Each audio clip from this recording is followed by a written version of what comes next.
إن الله تعالى قد تكفل بأرزاق العباد وحددها من قبل أن يظهروا في هذه الدنيا. Mes chers frères et sœurs, sachez que dans cette vie, les hommes ne sont pas livrés à eux-mêmes et qu'Allah prend en charge les besoins de ses serviteurs. La subsistance de chaque âme a d'ailleurs été définie au préalable, avant même qu'elle ne naisse sur cette terre. فعن ابن مسعود رضي الله عنه أن رسول الله صلى الله عليه وسلم قال: لا يستبطئن أحد منكم رزقه. Ibn Mas'ud radiyallahu anhu rapporte que le prophète sallallahu alayhi wa sallam a dit: ne vous impatientez pas si votre subsistance tarde à venir. لا يستبطئن أحد منكم رزقه فإن جبريل ألقى في روعي أن أحدا منكم لن يخرج من الدنيا حتى يستكمل رزقه فاتقوا الله أيها الناس وأجملوا في الطلب فإن استبطأ أحد منكم رزقه فلا يطلبه بمعصية الله فإن الله تعالى لا ينال فضله بمعصيته. Ne vous impatientez pas si votre subsistance tarde à venir. L'ange Jibril, alayhi salam, nous dit le prophète alayhi salatu wassalam, Jibril m'a fait savoir que nul ne quittera ce bas monde sans avoir profité de tout ce qui lui est dû. Craignez donc Allah et allez en quête de votre subsistance d'une manière convenable. Et si l'un d'entre vous s'impatiente, qu'il ne cherche pas sa subsistance en désobéissant à Allah via des moyens illicites. Il nous dit, si l'un d'entre vous s'impatiente, qu'il ne cherche pas sa subsistance en désobéissant à Allah, car ce n'est pas en désobéissant que l'on obtient les faveurs d'Allah. لا يحملنكم حب المال والطمع فيه أن تطلبوه من غير حله وبالتعامل المحرم والطرق المحرمة. Ainsi, l'amour pour les biens et l'argent ne doit pas vous pousser à user de moyens illicites ou emprunter des chemins interdits. فإن في الحلال كفاية عن الحرام والمؤمن قد أغناه الله بحلاله عن حرامه وكفاه بفضله عن من سواه. Car le licite suffit aux croyants. Il n'a pas besoin de l'illicite. Il se suffit des faveurs d'Allah et n'a besoin de rien d'autre. والكسب الحلال يبارك الله فيه وإن كان قليلا فينمو ويكون عونا لصاحبه على طاعة الله. Un bien acquis par des voies licites, aussi minime soit-il, donnera satisfaction à son propriétaire et Allah y placera la bénédiction. Ce bien prendra alors de la valeur et contribuera à maintenir son détenteur dans l'obéissance d'Allah. وَالْمَالُ الْحَرَامُ يَمْحَقُ اللَّهُ بَرَكَتَهُ وَإِنْ كَانَ كَثِيرًا فَلَا يَنْتَفِعُ بِهِ صَاحِبُهُ وَإِنْ بَقِيَ فِي يَدِهِ وقد يسلط الله عليه من يتلفه فيتحسر عليه صاحبه. L'argent sale, même s'il représentait une véritable fortune, ne sera jamais source d'aucun bien, car Allah en retire toute bénédiction. Ne dit-on pas d'ailleurs, bien mal acquis ne profite jamais? Le détenteur de cet argent sale n'en tire aucun profit, même si l'argent reste en sa possession. Et en un clin d'œil, Allah tabaraka wa ta'ala peut le laisser sans le moindre sou. وقد رغب نبينا صلى الله عليه وسلم في اكتساب الحلال ورهب وحذر من اكتساب الحرام. Notre prophète sallallahu alayhi wa sallam nous enjoint de gagner notre argent de manière licite et nous met bien en garde contre l'argent sale. فعن أبي هريرة رضي الله عنه قال قال رسول الله صلى الله عليه وسلم إن الله طيب لا يقبل يقبل إلا طيبا. Abu Huraira rapporte en effet que le messager d'Allah alayhi salatu wassalam a dit: Allah est bon et n'accepte que ce qui est bon. Inna Allah tayyib la yaqbalu illa tayyiba. Wa inna Allah amara al-mu'minin bima amara bihi al-mursalin. Faqala ya ayyuha ar-rusul kulu min at-tayyibat wa'malu salihan. Or, Allah a ordonné aux croyants ce qu'il a ordonné aux messagers, et il a dit à ces derniers: ô messagers, mangez de ce qui est licite et bon, et œuvrez pour le bien. وَقَالَ يَا أَيُّهَا الَّذِينَ آمَنُوا كُلُوا مِن طَيِّبَاتِ مَا رَزَقْنَاكُمْ. Puis il dit, en s'adressant cette fois-ci aux croyants: ô les croyants, mangez des bonnes choses que nous vous avons octroyées. ثم ذكر النبي صلى الله عليه وسلم الرجل يطيل السفر أشعث أغبر يمد يديه إلى السماء يا رب يا رب ومطعمه حرام ومشربه حرام وملبسه حرام وغذي بالحرام فأنى يستجاب لذلك. Abu Huraira poursuit le récit que le prophète alayhi salatu wassalam a fait, et il dit, il évoqua ensuite un homme qui effectue un long voyage, aux cheveux ébouriffés, couvert de poussière, qui lève les mains au ciel et s'écrie Ya Rab, Ya Rab. Il invoque Allah, et il est dans la situation de celui dont on attendrait qu'Allah exauce les invocations et les prières, car il est en voyage, il est dans une situation où il est démuni, il est couvert de poussière, il est dans la difficulté, donc il réunit toutes les conditions qui pourraient lui permettre d'être exaucé. Et il dit Seigneur, Seigneur, et il utilise Ar-Rububiyya, il utilise le nom d'Allah, Ar-Rabb, Rabbul Alamin, qui est une des caractéristiques, parmi les caractéristiques d'Allah qui permettent le plus d'obtenir gain de cause auprès d'Allah tabaraka wa ta'ala. Et le prophète alayhi salatu wa salam nous dit de cette personne: seulement sa nourriture, sa boisson, ses vêtements et ce qu'on lui donne, ce qu'il a acquis, est illicite. Comment peut-il encore espérer être exaucé? Avec tout cela, comment peut-il encore espérer qu'Allah exauce son invocation? ومن طرق كسب الحلال التي أباحها الإسلام التجارة. Et l'islam a fait du commerce un moyen de gagner son argent de manière licite. وقد بين الله تبارك وتعالى في كتابه ونبينا صلى الله عليه وسلم في سنته أحكام البيع والشراء وأحكام الإيجار والكفالات والرهن وغير ذلك مما يتعلق بالتجارة. Allah subhanahu wa ta'ala a établi un système de règles pour régir les transactions commerciales. Ce sont des principes qui s'appliquent aux transactions commerciales comme la vente, l'achat, la location, la gérance, l'hypothèque et bien d'autres encore. Ne pensez pas que l'islam est loin de toutes les transactions sociales, bien au contraire. Celui qui étudie la jurisprudence al-fiqh, il saura qu'il y a deux grands champs. Il y a al-ibadat wa al-mu'amalat.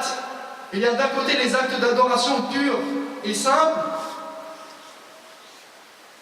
donc la prière, la purification, al-hajj, le jeûne du mois de Ramadan,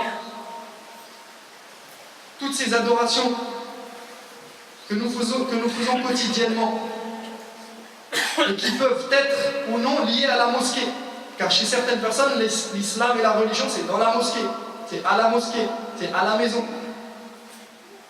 C'est entre toi et Allah, entre toi et ton Seigneur. Non, c'est entre toi et ton Seigneur avant toute chose, mais c'est pour que ce soit entre toi et le reste des hommes. Donc, nous avons tout un tas de règles et de principes qui viennent régir notre quotidien et en particulier les transactions commerciales. وجعل لها آدابا كان لزاما على المسلم التاجر أن يتحلى بها. Le commerce en islam est régi par des valeurs éthiques que le commerçant musulman se doit de respecter. فمن ذلك التحلي بالأخلاق الفاضلة في البيع والشراء فالصدق والأمانة في التعامل صفتان من صفات المؤمن بوجه عام ولكنهما من الصفات التي تطلب في التعاملات المالية بوجه خاص. D'une manière générale, tout musulman doit être honnête et intègre. Mais lorsqu'il entame une transaction commerciale, il doit l'être encore 2 fois plus. قال صلى الله عليه وسلم البيعان بالخيار ما لم يتفرقا فإن صدقا وبينا بورك لهما في بيعهما وإن كذبا محقت بركة بيعهما.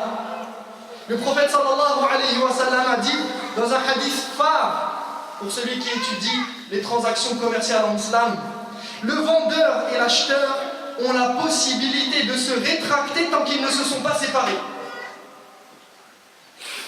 Donc il y a ce qu'on appelle khiyarul majlis. Un vendeur et un acheteur vont contracter une transaction. Il va y avoir une transaction entre un vendeur et un acheteur et ils ont le droit de se rétracter l'un ou l'autre tant qu'ils ne se sont pas séparés. Et il nous dit, et s'ils ont été tous deux honnêtes et francs l'un envers l'autre, s'ils ont été tous deux honnêtes et francs, leur transaction sera pleine de baraka, pleine de bénédictions. Allah mettra le bien dans cette transaction. Mais s'ils ont été malhonnêtes, toute bénédiction sera retirée de la transaction. ومن الأخلاق التي تتميز بها المعاملات التسامح والتساهل في البيع والشراء وسائر التعاملات. Un autre comportement qu'on doit retrouver chez le commerçant musulman, c'est d'être arrangeant, compréhensif, conciliant. On doit sentir que c'est facile de faire des affaires avec lui. Écoutez ce hadith. قال صلى الله عليه وسلم رحم الله رجلا سمحا إذا باع سمحا إذا اشترى سمحا إذا قضى سمحا إذا اقتضى. Écoutez plutôt cette parole du prophète sallallahu alayhi wa sallam qui invoque en faveur de ce genre de personnes. Et il nous dit qu'Allah fasse miséricorde à tout homme arrangeant lorsqu'il vend, accommodant lorsqu'il achète, disposé à rembourser sa dette et souple lorsqu'on lui est redevable.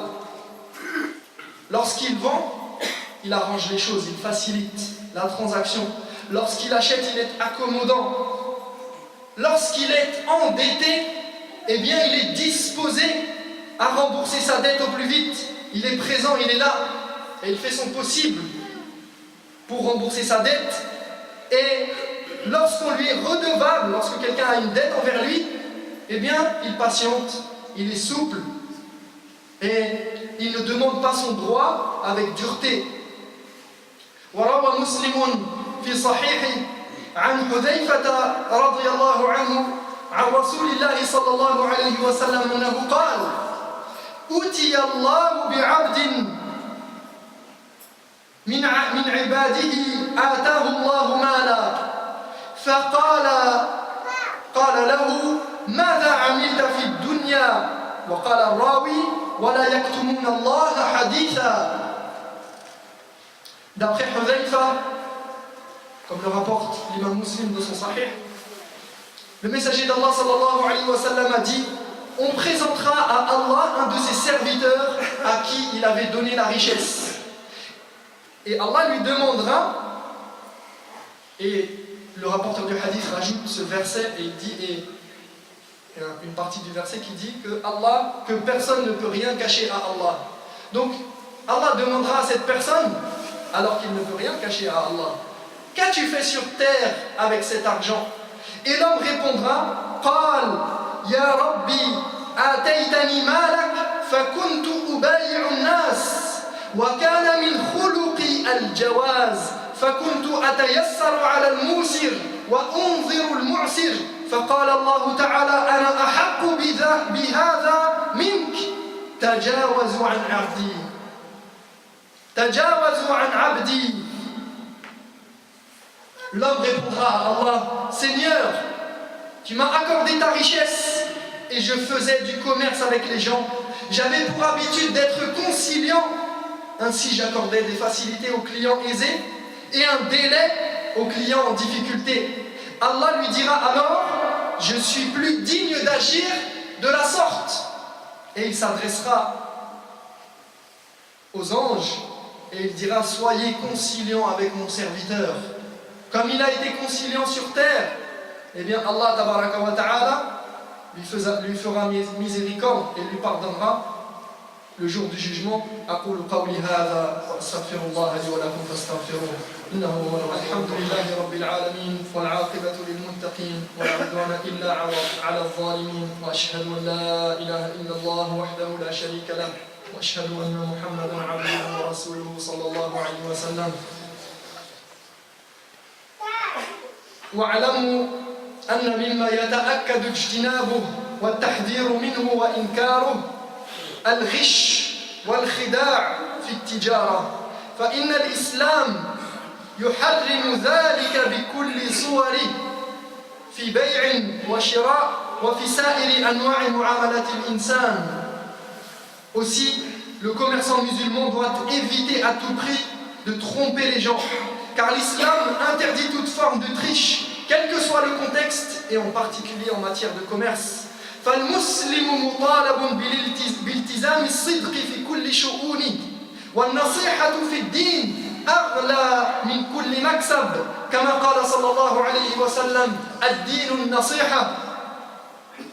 Le musulman doit toujours être honnête et intègre. Ce sont des qualités inestimables. Le prophète sallallahu alayhi wa sallam disait à juste titre, la religion, c'est faire preuve de transparence.